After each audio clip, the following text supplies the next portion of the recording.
A ver, el libro del Apocalipsis. Solo con oír el nombre uno ya se imagina el fin del mundo, el caos, profecías complicadísimas. Pero, ¿y si hubiera un mapa para navegar por todo ese lío? Pues en el siglo XVII, un teólogo escocés llamado James Durham se lanzó a la piscina y creó justo eso, una hoja de ruta para intentar descifrar el que probablemente sea el libro más enigmático de la historia. Esa es la pregunta del millón, ¿verdad? Porque lejos de verlo como un batiburrillo de visiones sin conexión, Durham estaba segurísimo de que el Apocalipsis tenía una estructura, un propósito, vaya, que era una historia con su principio y su final.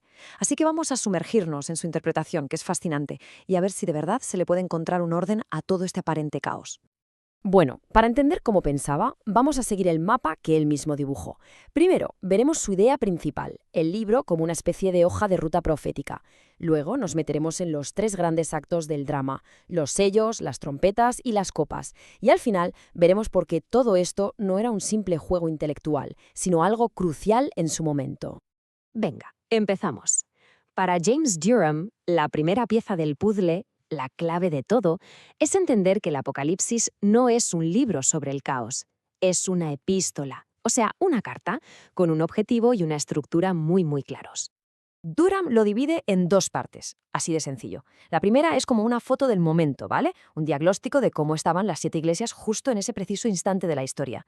Y la segunda parte, que es todo lo demás, es una única y gigantesca profecía que nos cuenta el futuro de la iglesia entera desde entonces hasta el mismísimo fin de los tiempos. Y dentro de esa profecía gigante, él ve como una obra de teatro en 3 actos, 3 historias que van en orden. Primero los sellos, luego las trompetas y, para terminar, las copas. Cada una cuenta un periodo distinto de la historia de la Iglesia. Ojo, porque esta estructura es la columna vertebral de todo su pensamiento. Empieza el primer acto, y aquí Durham nos mete de cabeza en la acción. Los sellos, para él, cuentan la lucha a vida o muerte de la Iglesia primitiva contra un enemigo externo y colosal, el Imperio Romano. Vamos, que aquí se ha luchado por la simple y pura supervivencia. Lo que describen los sellos es una auténtica montaña rusa. La Iglesia arranca con una fuerza increíble expandiendo el Evangelio. Pero claro, esto al Imperio Romano no le hace ni pizca de gracia y la reacción es brutal. La persecución se vuelve salvaje. Y por si fuera poco, Durham apunta que, en medio de todo ese follón externo, empiezan a surgir peleas internas que la debilitan. El clímax es el sexto sello, que él no interpreta como el fin del mundo, que va, sino como el fin del imperio pagano. Es el juicio de Dios contra los que perseguían a la Iglesia.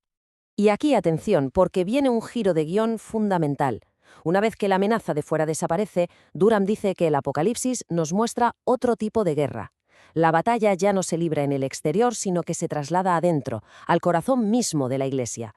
El enemigo ya no es un imperio, sino la propia corrupción espiritual. Y es en este momento cuando suenan las trompetas. Con el enemigo exterior ya vencido, el peligro ahora nace de dentro. Este segundo acto, según Durham, es la crónica de una decadencia, la historia de cómo las herejías y la corrupción empezaron a comerse a la Iglesia por dentro. Durham ve las primeras 4 trompetas como una especie de efecto dominó de desastres espirituales. Primero, la herejía arriana, que básicamente negaba que Cristo fuera Dios, un golpe directo a la línea de flotación. Después, el veneno del orgullo, las luchas de poder entre los obispos. Luego, las doctrinas más básicas se empiezan a torcer. Y al final, la consecuencia de todo, un enfriamiento general, una pérdida de la fe en toda la Iglesia. Y con este panorama, claro, se prepara el terreno para los 2 grandes ayes, las 2 catástrofes que narra el libro. La primera, que llega con la quinta trompeta, es la aparición del anticristo, que, y esto es muy importante en su visión, él identifica directamente con la institución del papado. El segundo aye, con la sexta trompeta, es la consecuencia, el juicio de Dios sobre esa cristiandad corrupta, ejecutado por una nueva potencia, el Imperio turco. Y así llegamos al acto final, las copas de la ira. Si antes vimos cómo nacían y crecían los enemigos internos de la Iglesia, ahora toca ver su caída. Las copas son, para Durham, ni más ni menos que el juicio implacable de Dios sobre ellos. Pero este juicio no es un rayo que cae y ya está, no, es una demolición controlada, paso a paso. Las primeras 4 copas van minando el poder del anticristo de una forma sutil, casi sin que se note. La quinta ya es un golpe directo al corazón. Atacan Roma, su centro de poder. La sexta copa es el caos técnico, la derrota definitiva del papado y del poder turco. Y con la séptima se baja el telón. Se acaban los enemigos y el escenario queda listo para el juicio final. Muy bien, y después de este viaje llega la pregunta clave. ¿Por qué era tan importante para Durham montar toda esta hoja de ruta?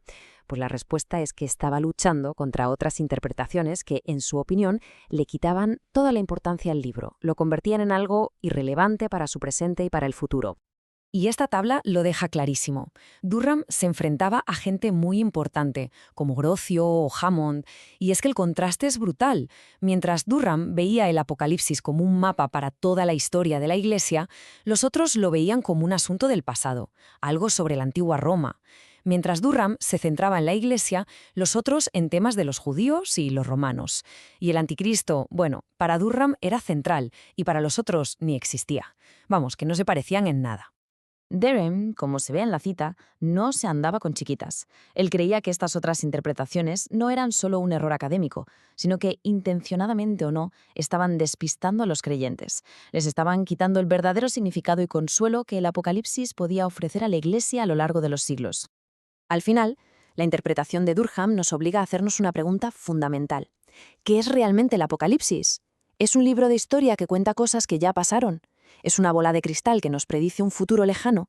¿O es, como él creía firmemente, un mapa simbólico de las luchas y las victorias que la Iglesia vive una y otra vez a lo largo de su historia?